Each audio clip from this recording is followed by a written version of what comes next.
Ngiyanibingelela bafethu, it's been a long time. MK amahle. Yebo Mhlaziyo imele. Bafethu. Ziyakhala.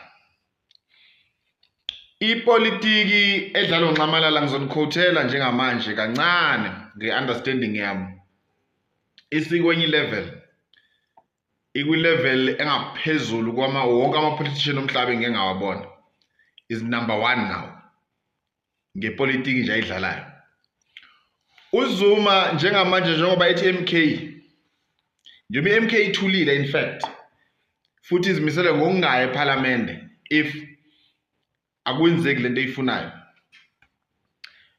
Lo government okhona noma uZondo njengoba esethiwa uthe uzo-amenda umthetho ozovuna ukuthi kiwe eParliament noma ngabe MK ayikho.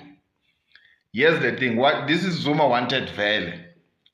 Because uZuma uthe i-constitution le kufanele icishwe qalwe phansi kube ne-constitution entsha ehambelana nama-Africans. Even nemithetho le khona ngoba sisebenzisa ama-Dutch laws. So uZuma ubenza bona bayicrashe bona automatically. Remember, if uZondo uyayenza lonto leyo kusho ukuthi uZondo uzobe engahambisani nomthetho sisekelo lo Zuma vele angawufuni. Kusho ukuthi uZondo uzo-amenda imithetho emisha yakhe engekho kwi-constitution. Automatically i-constitution kusho ukuthi uZondo nayo seyicrashile on the other hand.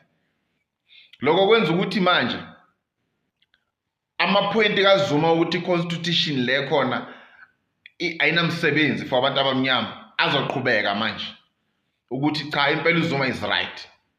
Number 1, uzothi ngoba naku ngisho iZondo ijaji elikhulu la South Africa alihloniphi i-constitution. So what's the use of this constitution? So bahamba ngako. I-ANC njengamanje uZuma ufuna ukuthi ishayise emabondini iqede. Ekugcine nathi ngicela ukuthecela i-ANC yami. Because njengamanje hayi ngoba i-MK tool iyasebenza on ground. I-MK MK, these are masterminds people. And the team kaZuma la sebenza nayo is the best. Best of the best. So now what is happening now? Watch and see the move. Izoshayiseka emabondini, ishayiseka emabondini ANC mase iyahlukana phakathi njengoba vele ihlukene. Mayiqeda ukuhlukana phakathi yonke le eningi ezobe ihlukene phakathi i-majority yayo izobe ihamba ne-MK. Mase uZuma athi ngicela ke i-documentation yami my ANC nabantu bami labazobe sebevele sebeqombukele kuyena. Hayi ziyakhala uthula ubuke.